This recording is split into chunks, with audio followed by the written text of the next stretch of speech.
Okay. This map is easy. Really easy. Pretty small map. All we have to do is fight this guy. Roark. He's a Halberdier. Decent enough. He has a spear, which is the best throwing weapon in the game, aside from the double S rank weapon, which is the Wishblade. I don't know why the spear is an S rank spear in this game when it was B before.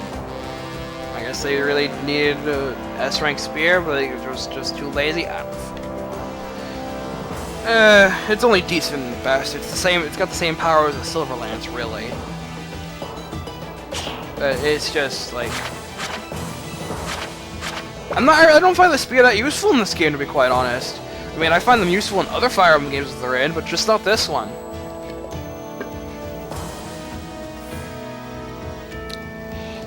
It has its lack of power. Compared to other weapons, at least. Of course, he's as you'd expect from a Halberdier, +5 and all that jazz. He's not tough. What you want to pay attention to are the houses. These generic soldiers will set them on fire, and you have to put them out. And doing this will get you some extra bonus experience.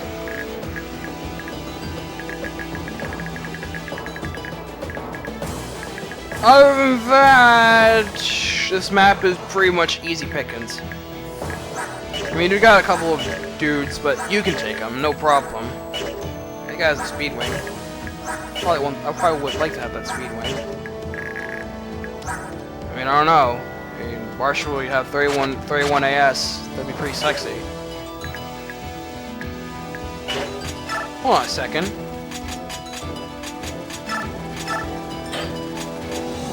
Alright, I still have one. Speaking of, now she has 31 AS. There are no horses here. Sure, I'll bring one edge.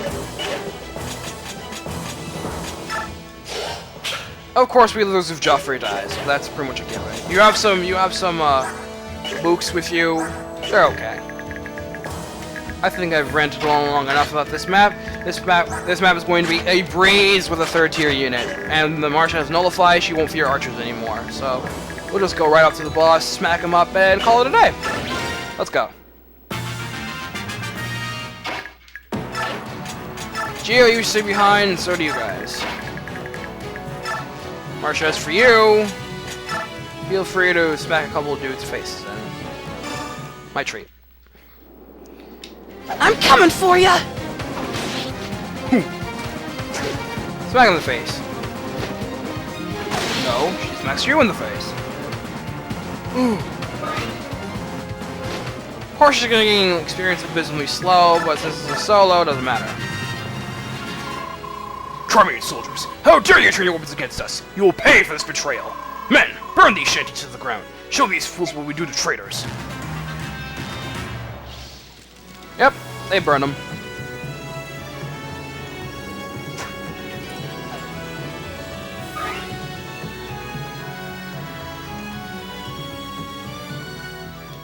It doesn't matter what you do to them. You can save the houses for bonus experience. If you don't save them in a number of turns, then they'll crumble. You won't get any bonus experience out of that particular house. Too bad, but you can, I think you can manage.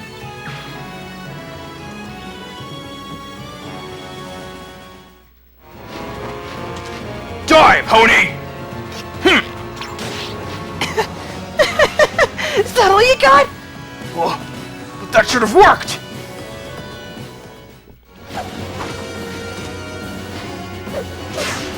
Fail.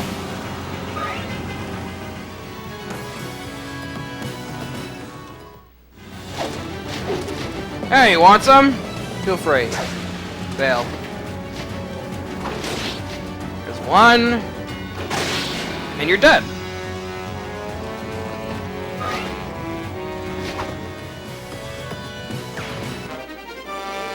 Another speed wing! Put that away. Monsters! They're setting the village on fire. Knights! Evacuate the villagers and put out the fires immediately! Oh yeah, they got mooks. I can't really tell you much about this map. What you could really can do. Just go as one, put out fires along the way, and take out enemies as they come.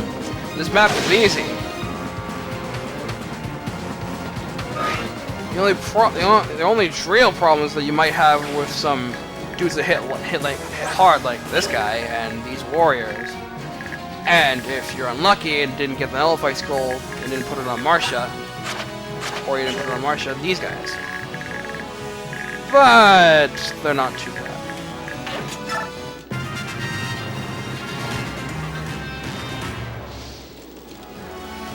Oh no! 2 are on fire! Whatever will we do? Goodbye. Sorry, Bishop. You're just too slow.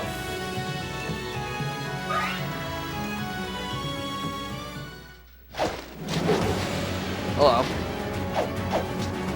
Take this! Nope.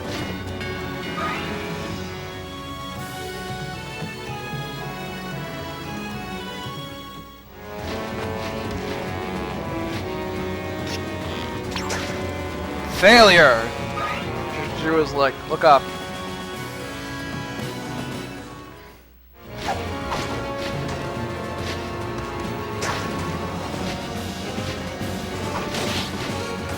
You know, I kind of find it a little sad when you're a lot faster than Swordmasters.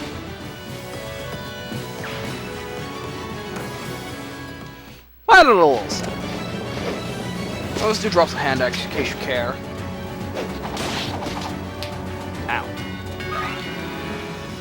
You douche pickle.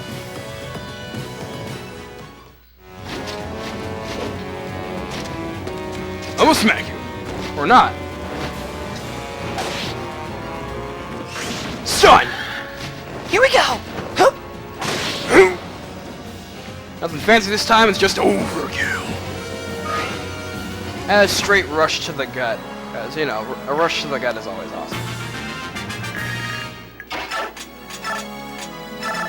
Just in case we don't finish the boss off in this turn.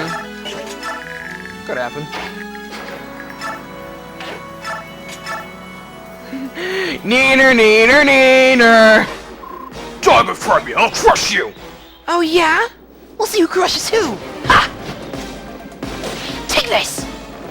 Stun! Ready? Bye-bye!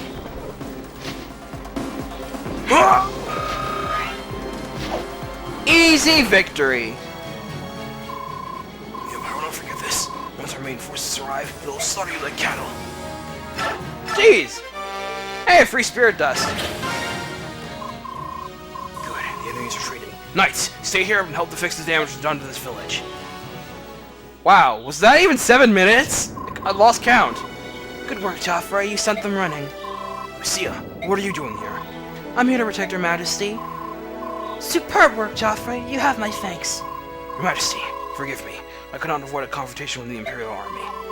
It wasn't your fault, Geoffrey. However, I'm afraid our situation continues to deteriorate. Lucia, I appoint you as envoy to negotiate a treaty with the commander of the Imperial Army. They might be willing to listen now. I shall leave immediately, Your Majesty. Oh, Jesus. Days later, back at the Halls of Justice. Senator Valtome, I sincerely regret having to meet under these circumstances. Oh, I completely agree, Your Majesty. I never dreamed we'd suffer so much mistreatment from our allies. So you decided that Crimea will side with Gallia in order the alliance with those filthy Zelgius wins over ours? As I said before, Crimea remains neutral. Crimea will side neither with the Begnion nor the Laguz alliance. That is my final answer. Ah, then please enlighten me. Why prevent us from getting what we need? Begnion is your suzerain. We should be delighted to comply with our request for supplies. But instead you launch an ambush and inflict horrible pain on us, your loving guardians. Now, Begnion's patient parent, but I do hope you realize that your actions thus far have amounted to treason and sedition. You have violated our borders, stolen from my people, and inflicted harm upon them. I will not allow such actions within my lands, no matter who the aggressor may be. Finally, Elincia's making sense. How quaint. Your Majesty, do you know what the penalties are for the crimes you committed? I can only assume you do not. You're not so rashly endanger your life. But don't worry, Queen Elincia. Once Begnion is your crown, along with your head, removed for treason, I'm sure we will take very good care of your people. Asshole. Senator Valtome. I think after the dust is settled, I'll place my portrait right over your throat. It was a pleasure chatting with you, Your Majesty. I'm leaving now. She's all yours, General. Your Majesty, please forgive my superior officer's insolence. Wait, I recognize you. You came to our aid some time ago during the Mad King's War. General Zelgius, wasn't it? Yes, Your Majesty. This is the second time I've had the honor of seeing you. I sincerely apologize for my army's actions during the resupply operation. Please forgive us. The Begnion army and the Apostles gave us much support in our reconstruction effort. Crimea will always appreciate Begnion's generosity. However, Crimea and Gallia are allies. As such, we cannot take a side on this quarrel. Please understand. I understand, Your Majesty. Our forces will refrain from levying supplies while in Crimea. Thank you for understanding. However, I must ask you to agree on these 2 points. First, the Imperial Army shall be given leave to pass through Crimea toward Gallia. Second, we shall be allowed to engage the Gallian army in towns near the Ukraine-Gallian border. Whoa! Excuse me?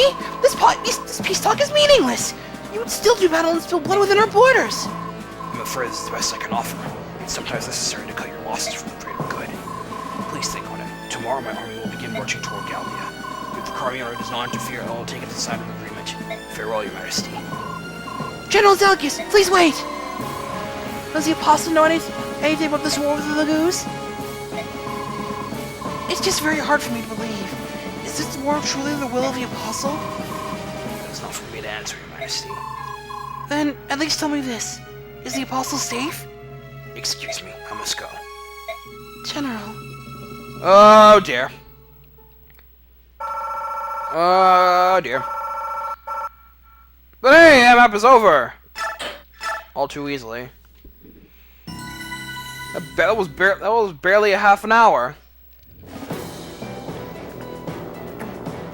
After Elincia's meeting with Valtome, the Crimean Royal Knights returned to the capital of Melior, leaving the border villages between Crimea and Gallia completely undefended.